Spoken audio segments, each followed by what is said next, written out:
She was staring at the raggedy old shower curtain now. It was a relief. She had seen so much over her long lifetime that it was a welcome sight whenever it came.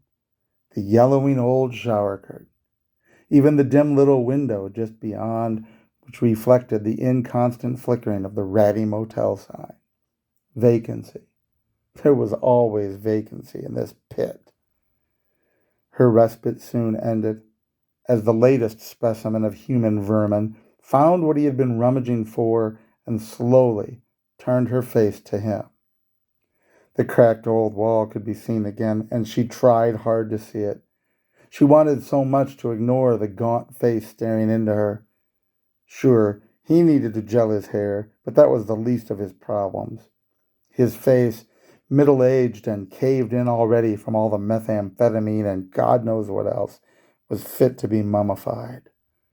Yet he imagined he needed to gel his hair, as if the prostitute he was waiting for would care. She missed so much the years gone by, when families motoring across country would stay here.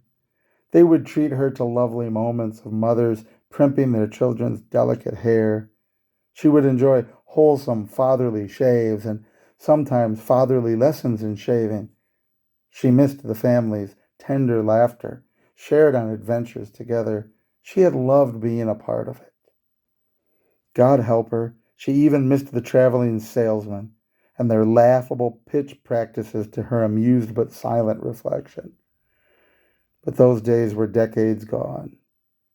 She yearned that this unkempt old dive would be torn down, ending her misery, that she could just be glass shard remains buried under a fast food joint, a gas station, or anything else at all.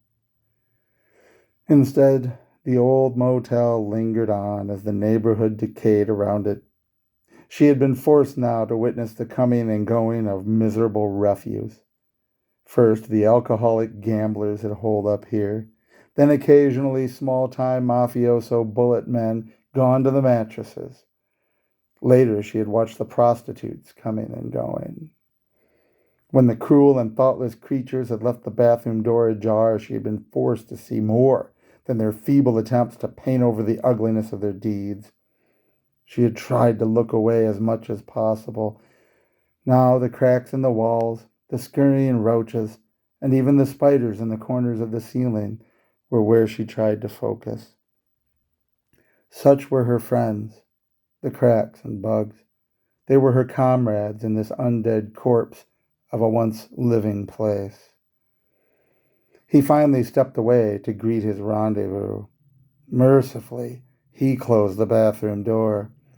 Nevertheless, she was soon irritated by their ungodly noises. How long could she last like this? Drugs, booze, prostitution, and she had sometimes witnessed worse.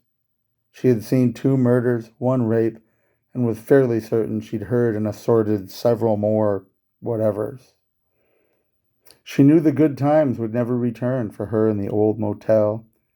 She longed for her rusty old hinges to finally free her. She yearned and prayed for the day the vanity ended, and she could lay mercifully blind and dumb, shattered to bits on the smelly old floor.